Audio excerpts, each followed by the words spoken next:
خب دوستان عزیز، پچ 10.2.6. اول اسم پچ رو بهتون بگم. اسم پچ هست ورلد آف وارکرفت 10.2.6 پلاندر استورم. اسم پچه و توضیحات مفصلی داره که میخوایم راجبش صحبت بکنیم، محتواش رو بررسی میکنیم، ووهد، ریوارداش، هر چیه چی نیست. اول قبل از هر چیزی ما شروع بکنیم این سینماتیک رو از ورلد آف وارکرفت ببینیم از پچ 10.2.6. بعد شروع میکنیم پست دیولپمنت آپدیت و همه چیش میره. پلاندر استورم لانچ تریلر. لیتس فاکینگ گو. 1 2 3. Ahoy there! Hope you're ready for a bit of plundering fun. All hands این لوگو پچه پلاندر استورم. اوکی، خوشگل هم هستش. on deck. میتونست اسم یه اکسپنشن باشه به نظر من. Time to see what Pirate. these sea dogs are made of. Magic.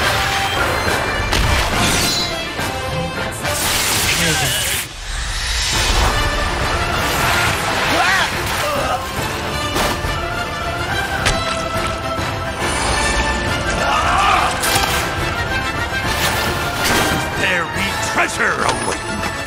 ابیلیتی جدیده؟ واه. Oh shit. An epic plunder.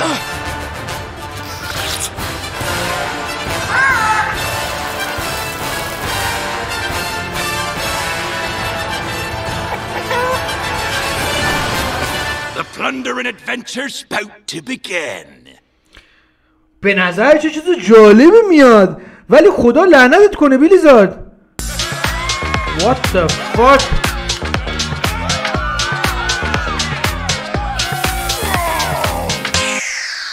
چرا تایم گیته؟ به نظر چیز جالبی میاد.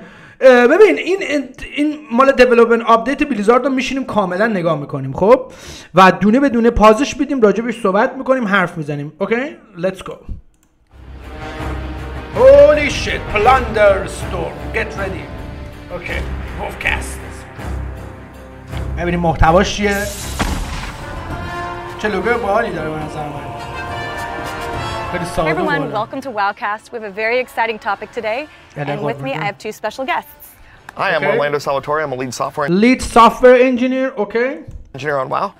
Hi, Bethany. Happy to be here. I'm Jeremy Fiesel. I'm Associate Game Director on WoW. Associate Game Director. What is that black flag on the roadmap for 2024? Okay, بالاخره جوابش رو رسیدیم. So when we were thinking about what we wanted to deliver to the players in 2024, what we ended up landing on was that we wanted to do something a little bit different than the things that we did می‌خواستیم کار جدید انجام بدیم. in Dragonflight. So that's what we're here to talk about today. It's a brand new event, and we're calling it Plunderstorm. میگه ایونتی که ما بهش میگیم Plunder Storm. It is a pirate-themed battle royale-inspired event that takes place entirely within World of Warcraft and is available for all active WoW subscribers. Oh shit! گوش بده. میگه که یک ایونت بتل رویاله که یک بر تمش هم تم پایرته، یعنی دزدریاییه. خوب گوش بدید. و هر کسی که گیم تایم داشته باشه میتونه بازی کنه. یعنی لازم نیست دراگون فلایت یا واروین باشه، فقط گیم تایم.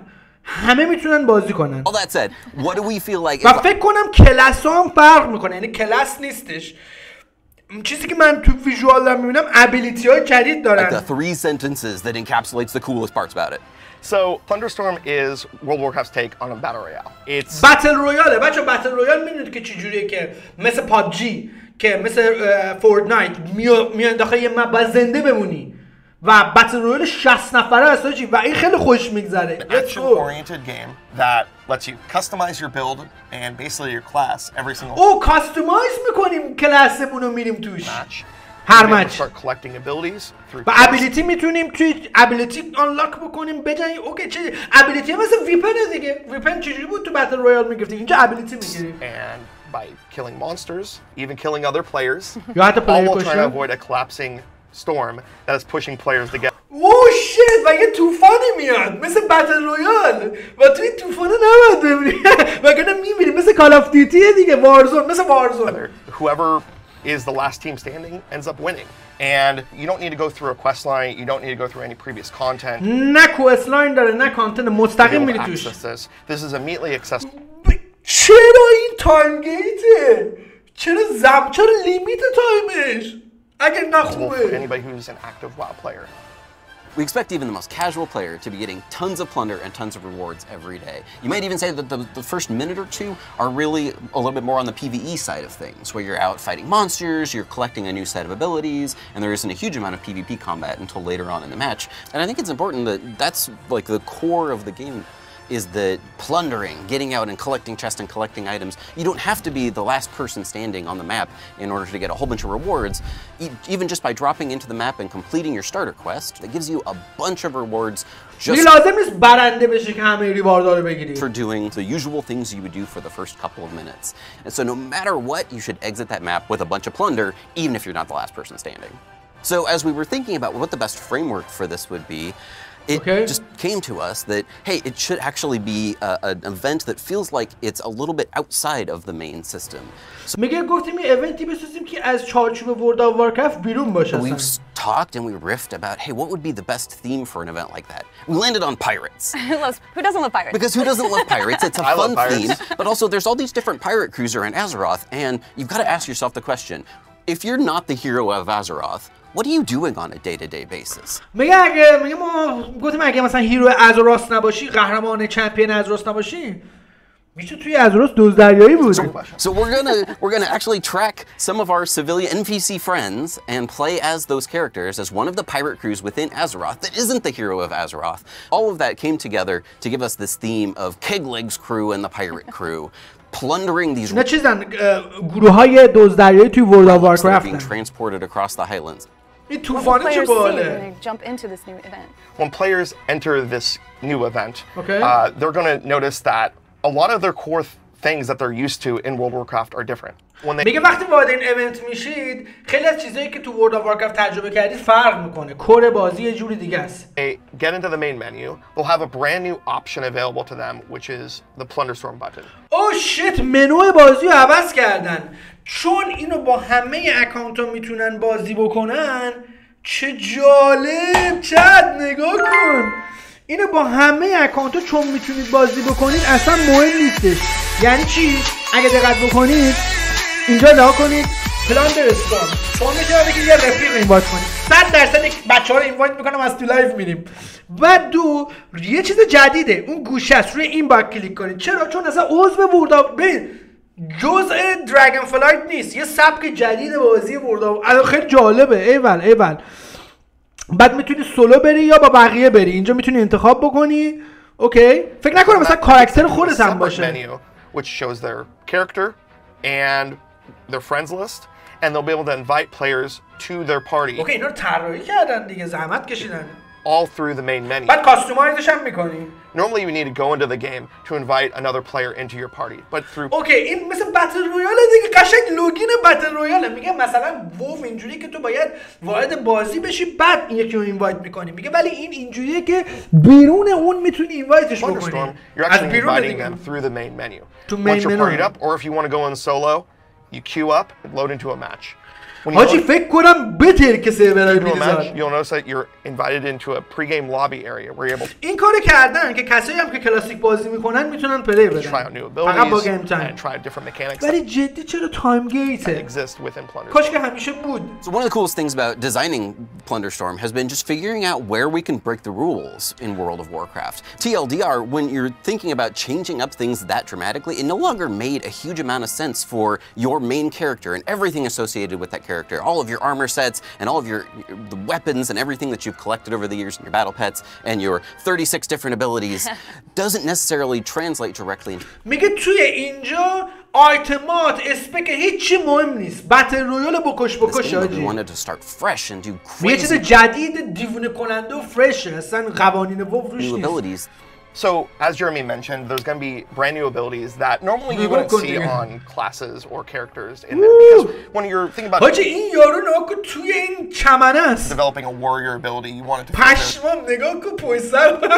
warrior-esque. Or you're developing a mage ability, you want to feel mage-esque. Well, this, you don't have a class. پس نکنید بچه اینجا اصلا کلاسی وجود نداره. قشنگ مثل پابجیه. میری داخل آدمی باید چیز میز بگه شروع کنی ملت رو زدن و کشتن، ولی چیز میز گرفتنش تفنگ دیگه نیست، جادوه، ماجیکه، ابیلیتیه. بتل رویال جادویی آجی، هولی شت. نگاه کنید ابیلیتیاش، حتی یو آیش هم فرق میکنه. 1 2 3 T O R. Very match to match because it all depends on what drops for you in the match. Even things like auto attack doesn't work like how it works normally in WoW. Oh shit! Auto attack نداره. بکش دیگه بتل رویاله، تو باید اوتو اتک تا مشت بزنی. اوتو اتکی در کار نیست، باید بجنگی. Constantly using to attack enemies. باید بجنگی. What's just baked into your experience is that you're going to have a health pot that's always persistent. And we've slimmed down the UI.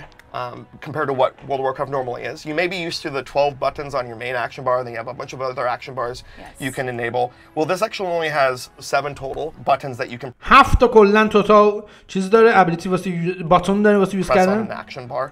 احتمالاً این موبیلیتی ابیلیتی‌های مینی ابیلیتی اصلی داره یا جادوهایی که کالکت می‌کنی. It doesn't go to your bag. You don't have a separate. اوکی وقتی آیتم لوت می‌کنی تو بگت نمیره. Frame that you're opening. Everything gets put directly onto your action bar. میره توی اکشن بارت. And then from there. و این چقدر باله، نگاه کن طوفان پرت می‌کنه. پاره می‌کنی ماجی. Drop abilities, pick up abilities all to one singular action bar without needing to manage. نگاه میگیری میاد تو ابیلیتی. جالب. آجی خودمونی ما کله اینا مثل چرتکه کار میکنه. عجب چیز خفنی درست کردن. Just wildly different than the way World of Warcraft plays right now. Not only is it action-oriented combat, but you're grabbing your abilities from the ground and then putting them on your bar. You can swap the 4 different abilities as you find new and cool things, or that you find certain synergies that work really well together. And then there's different rarities to the abilities too, so you can get everything from uncommon, rare, all the way up to ابیلیتی‌های ریر هم ممکنه بگیری، مثلا همین تورنادوه اپیکش هم بگیری که قوی تر باشه. These abilities, you get higher level abilities as you progress in the match, but you may also just get one really early in the match. Get super lucky. ممکنه یکیش همون اول هم بگیری مثلا. And you get epic fire whirl right at the very beginning, and then you can go and wreck some people. And that's one of the things I think that makes it super replayable. Not only do you get a kit of abilities that are always going to feel different in every match. میگه هر مچ تو ابیلیتی‌های جدید میگیری و احساس جدید می‌کنی. But also how the power curve changes is also going to feel pretty different every match too.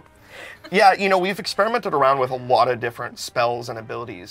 Things ما تست کردیم با همه ابیلیتی‌ها that normally we couldn't do in World of Warcraft. خب خیلی از این ابیلیتی‌هاش توی سال‌ها بلیزارد یاد گرفته چی بسازه طراحی کنه. And that's intentional as well. We want to make sure that when we're coming up with these brand new abilities that they feel fresh, they feel awesome to press. It's not just about the min-max, but sometimes it's about the impact, oh man, I'm using an ability and this is just the most awesome ability I've ever seen. میگه به معنای این نیست که تو دمیج چی مثلا برنده بشی، این که خیلی قرار فان باشه. That's the type of stuff we want to inspire players to kind of jump into the next match and find even more cool stuff. And you can strategize. One of the reasons why I like playing duos is because it almost feels like you get twice as many abilities, and you can strategize. You're going to be the fire pirate, and I'm going to be the arcanosphere pirate. So do solo players and duo players play together? So the way it works is we have all duos in a match and all solos in a match. Duos, you can also هم سولو میشن هم با کسی دیگه میتونی بری. a party with a friend and be able to get into the match. ولی سه نفر بشن. I think that it would end up being a little unfair to have solo players on the battlefield with duo players because duo players are coordinating, they're coordinating their spells. میگه اونایی که با کسای دیگه جوین میدن دو پلیر میان، میگه اونا خب نامردیه با سولو بیان. احتمالاً مچشون فرق داره با مچای سولو. We made it really easy to use the ping system in game. میگه اونا از پین استفاده میکنن. It's really easy for you to communicate even if you're not talking with your partner. So they would already have an advantage, and we wouldn't want to disadvantage our solo player like that. I think that duos also has the revive mechanic too, which is super cool, especially if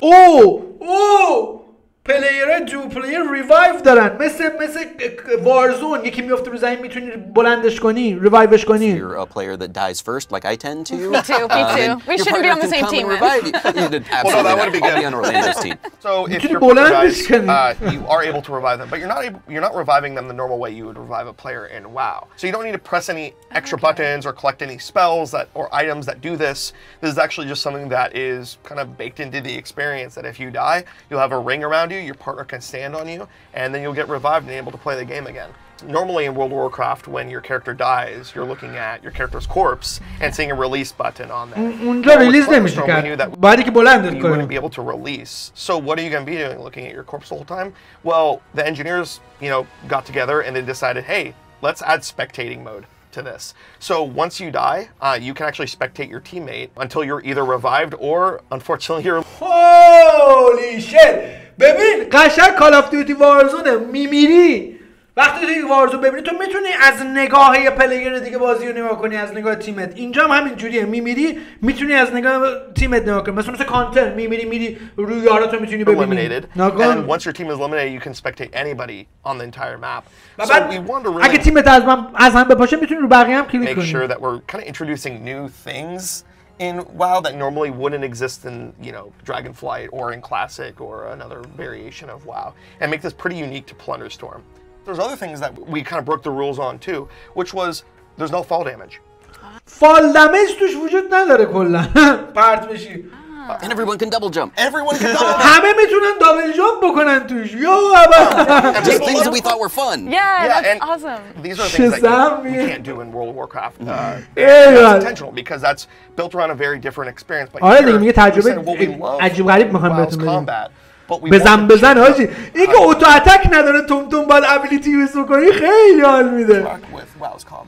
And we wanted to not only make it different for fighting other players, but also. یه چیز خیلی خفنش اون طوفانه که داره نزدیک میشه و بری توش میمیری. کاش که یه ماسک چیزی هم باشه مثل وارزون ماسک بذاری زنده بمونی. All the monsters have a different type of abilities that they're going to be able to attack. هیولام خب مسلماً داره که ابیلیتی چیزی میده. میگه ابیلیتی‌های مختلف دارن. Attack abilities whenever a mob, gets on you. چقدر These are going to سخته. be actually telegraphed abilities that you're going to see, cast in front of the monster and be able to sidestep it. So there's actual mechanics. میگه همشون مکانیک دارن، اینجوری نیست که فقط وایسن. میگه کلی ابیلیتی سخت دارن. مثلا قبلیشو نشون دادین، مثلا این سخته نگاه کنید. زمین نگاه کنید هم چیز میکنه. هم نگاه کنید اینو میندازه بعد شروع کنه توپ پرت کردن. These are going to be actually telegraphed abilities that you're going to see, cast in front of the monster and be able to sidestep it. So there's actual mechanics tied to all of the monsters that are in the match as well. Like everything has become kind of more action-oriented combat, and that's one of the things we can accomplish when it's all encapsulated within an event. On top of that, I think a really cool part of this mode is that there's multiple layers of how you play it. So there's not only the spell acquisition, which we talked about, but also you're leveling through this experience as well. You're getting more health, and you want to get that. اون داخل لول هم میشه گرفت. So that you hopefully by the end of the match have enough level under your belt and enough items under your belt that you can come out on top. I want to know what rewards can I get? Renown dare. I'm a huge collector and there's got to be something cool. It's plunder. No, we've got a ton of rewards, a ton of intentionally pirate-themed rewards coming your way from Plunderstorm. There's 40 renown levels that you can get with Keg Leg Spear, which seems like a lot, but you're going to zip through them pretty quickly. We want this to feel super, super rewarding. میگه خیلی سریعه، فکر میکنی زیاده. میگه مثل رینان عادی نیست، خیلی سریع‌تره. Level, every 4 or 5 matches, at least a renown level a day for even your casual gamer. Every renown level that you level up has a reward associated with it. Everything that you unlock in this mode is also going to unlock in your transmog set for all of your main World of Warcraft. And then there's a couple of classic rewards in there as well if you're a World of Warcraft. میگه ریوارد واسه کلاسیک هم داریم. این یارو که بی‌ناموس خرچنگه. Classic player, you can get a pet and a mount from this. پت ماونت هم میده که فکر کنم تو کلاسیک هم میشه یوز کنی دیگه. Is there anything you're doing to make Plunderstorm fair for all players? One of the things we started discussing early on was whether or not we would support add-ons or try to put the majority of the information players were looking for in the game world and in the mode. Yeah, World of Warcraft players are some of the smartest players in the world, and we're super excited for our players to check this out. One thing that we knew though is that we wanted a level playing field for all players to be able to. Okay, add-ons نمیتونی توش استفاده کنی. Third-party add-ons are awesome and they're چقدر بار ادامز توش نداریم. Super cool to see, and what the community comes up with is amazing. But for this, we really wanted everybody to have the same exact experience, which also made it challenging to make the event as well, because we need to make everything super obvious. When you're casting spells or you're attacking enemies, those things. مجبور شدیم همه چیز سوپر obvious، یعنی مشخص شده باشه که نیاز به add-ons نداشته باشیم. You know, کلا چرا وو اینجوری نمی‌سازید احمقا؟ We won't have any assistance from any other add-ons, so we need to make the game really streamlined and approachable in that way. We've really spent extra time iterating on the UI and the UX, the visual effects in game to make sure everything is as clear as possible. Is Plunderstorm a recurring event? You know, we're really looking forward to seeing what players think of this event. It's a brand new thing for us. It's میگم اول میخوام ببینید پلیر راجع به این قضیه چی فکر super میکنن. unique and cool and different. And depending on player feedback, we will میگه توسط اینکه میگه اگه ببینیم فیدبک ها خوب باشه بخوان see what the future of Plunderstorm looks like. We و would ببینیم که آینده پلاندرستورم بعداً چی میشه. love to bring it back in ما some دوست داریم بیاریمش. form. If you like Plunderstorm, اگه دوستش داشته you know, باشید. please get on the forums, please get on social media, let us know what you میگه think. بیاین تو سوشال مدیا و توی فورما به ما بگید. Let us know what you would like to see in a future iteration of it. I think importantly, now that we've got all this great backbone tech set up for creating these sort ما of تکنولوژیشو داریم که همچین چیزی رو بسازیم. in-game events, we can definitely look forward to making more in the future. So let us know اگه فیدبک بدید که بازم بسازیم what you think. مثل اینا رو. Feedback is super تکنولوژی important مایکروسافت داره جواب میده بچه‌ها. for us. It's actually something that we take very seriously, not only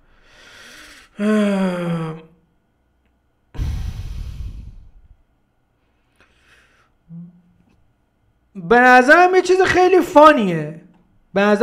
فانیه. یه خورده هم از این محتوای این نسخه رو ما بررسی میکنیم. خب پلاندرستون میاد و بعدش اسم پچه و سیزن 4 هم مسلما خواهیم داشت. این آرتیه که برای این پچ بلیزارد انتخاب کرده و لوگوش هم خب دیدیم این آرتشه و خب میتونید جوین بدید. کلاس ها دوچار باف و نرف یه خورده میشن، دارید تماشا میکنید چون میدونید که تیر ست ها عوض میشن تو سیزن 4 و بلیزارد مسلما یه دستی زده روی همه کلاس ها، یه سیخونک کرده. من چون کلاس های شما واسم مهم نیست فقط وارلاک نام میکنم. وارلاک و ست والت آف اینکارنیت رو ما قرار پلی بدیم که بافش هم کرده و بله بافش کرده، قوی ترش کرده. همین دانجن اند رید این باگا رو داره فیکس میکنه. اولیار تام واکین چیز دیگه ای نداریم. اینو میبندیم فعلا. این مانت رو مشاهده میکنیم. مانت ریوارد سیزن 4 این اکسپنشنه که قرار منم بگیرمش، پس شما میتونید با من بیاید که بریم مانت رو بگیریم. و مانت پی وی پی، این مانت مسلما تم این مانت ویشز گلادیتره که این برای هورده و این هم برای الاینس و این هم برای گلادیترهای سیزن 4 خواهد بود برای ارینا. و همچنین ما این پت بیناموس رو داریم شبیه علی دفکینگ پپه هستش. و یک چیز خیلی جالب داریم، این اچیومنت Back from the Beyond تایتل میداده ولی الان بلیزارد این مانتر اضافه کرده به اسم زووال ز سول ایتر، مال جیلره و من قرار 100% این مانتو بگیرم. این مانت تنها قیافه‌ای که وجود داره مال گلادیتره و من میتونم مانتو من این اچیو اگه نگیرم بچه بابام نیستم. حالا بریم بگیریمش حاجی. خیلی خوشحالم که اینو اضافه کرده. و خود پلاندر آیل مسلما ریوارد متعدد داره که ما دیدیم این پلاندر استورم ایونت و داره میگه این مانت رو ما اینا رو باز میکنیم، دونه دونه هم نگاه میکنیم. این یو آی برای چیزشه، همین ریواردشه. این ماونت رو قرار داشته باشیم و این ست ترانسموگ و پپه و مثل ویپن و این چیزا هم مسلما پس داره، فقط اینا نیست، پت و این داستانه ها. بریم بعدی بریم چه چیزایی داریم. دراگون فلایت سیزن 4 دانجن روتیشن کانفرم، الگسار اکادمی، همون دانجنه اصلی هستن دیگه بچه ها، دانجنه اصلی هستن. دانجنه اصلی نسخه رو قرار پلی بدیم، همون دانجنه اصلی برای سیزن که ما ازش ویدیو هم گذاشتیم تو یوتیوب. میتیک پلاس ها عوض شده. اگر وارد یوتیوب ما نشدید ما چند تا ویدیو خیلی خفن واسهتون گذاشتیم، حتما برید ببینید. اولی که یه ویدیو این قدرت نمایی کردم واسهتون، دنیا نمیتونه همچین کاری بکنه. بعدتون داستان کامل ورلد آف وارکرفت تو 10 دقیقه واسهتون گذاشتم. علاوه بهترین تا بدترین نسخه های ورلد آف وارکرفت از نظر خودم این ویدیو ببینید، خیلی ویدیو عشقی و خاطره‌ایه و همچنین هم سیزن 4 و تغییرات اساسی میتیک پلاس. این ویدیو رو شما میتونید تماشا بکنید، مخصوصا اگه میتیک پلاس واسهتون مهمه. و دیگه ببینیم چی داریم. هاو تو پلی، چجوری جوین بدید. اینجوریه که شما باید بتل نت رو نصب بکنید، اکانتتون هم بیاین داخل، با ورلد آف وارکرفت رو اصلی رو باید دانلود بکنید، کلاسیک رو نباید دانلود بکنید و اینستال که نصبش کردید باید گیم تایم داشته باشید و همچین صفحه‌ای رو قرار داشته باشیم که میتونیم کریت اکانت، کریت کاراکتر رو بزنیم، کاراکتر میسازیم. از قبل میتونیم ابیلیتی انتخاب بکنیم، دو تا ابیلیتی اصلیمون و اولیمون رو میتونیم انتخاب بکنیم و جوین میدیم. جوینش بدین صورت چیز جالبیه و میتونی با پلیرهای دیگه هم بدی، ولی مچی که با پلیرهای دیگه میری با مچ شما پلیرهای سولو فرق داره و کلاس اینجا معنا نداره و خیلی چیز جالبیه و یعنی مثلا یه چیز عجیب غریبی از خودشون ساختن که با ابیلیتی های جدیده و قشنگ چیز بتل رویال واقعا. It is what it is. بذار ببینیم دیگه چی داریم. بله اینا ما تماشا کردیم. نقشش هم به این نقشه خواهد بود که نقشه آرتی هایلنده به نظر من. بله نقشه آرتی هایلنده و میتونید بازی بکنید و ریواردهای متعدد و اشغال. بکیرم الان من چیکار بعد کنم؟ این مانت رو هم داره. این مانت چیزه؟ دراگون فلت سیزن 4 اویکن، همون فیتد در واقع اسمش گوشن اویکن. فیتد رید بچه‌ها. این مانت رو بلیزارد به کسایی که فیتد رید بزنن میده. یه مانتیه که از اسکلت قبلیش وجود داشته ولی ویژوال جدیدیه. پاک هم میشه اگه نگیرید که مال فیتد ریده. اسمش بود فیتد، حالا الان اسمش گذاشتن اویکن. فیتد مال شادولند بود. حالا چیه؟ اینجوریه که ما باید بریم رید ابروس، رید والت اپ کانال و رید امیر دراسیل رو شما میتونید در حالت نرمال اچ سی میتونید بزنید. اگر نرمال رو بزنی مانتر میده. حالا اچ سی هم بزنی که 100% میده، میتیک هم بزنی. میگه نرمال بزنی مانتر میده، اچ سی تایتل میده و میتیک دراگون فلت رید تلپورت میده. تلپورت به درون ریدا میده و آی لول بالایی هم مسلما ریدش میده. 530 باید بده. و دینار رو هم دوباره آوردن بچه‌ها. دینار اگه نمیدونید چیه، دینار هم آوردن که آیتم فری میتونید بگیرید. دینارها مثل سکه است، از توی رید اویکن یا همون فیتد دراب میشه، میتونید مجانی آیتم بگیرید که دیگه آخر اکسپنشنه. و فاز 3 کلاسیک هم سیزن اف دیسکاوری به زودی میاد و pretty much it. That's it. تقریبا همینه. اینم بذارین چند تا هم ببینیم. نو رید روتیشن. چه جالب، رید روتیشنی وجود نداره، هر سه تا رو همزمان با هم میتونی بزنی. ایول، روتیشنی هم وجود نداره. و او شت، بلیزارد گفته تو پچ 10.6 که ابیلیتی ایمپاور شده قرار فراتر از ایووکر بره و کلاس های دیگه هم قرار ایمپاور شده هم داشته باشن. اوکی کول.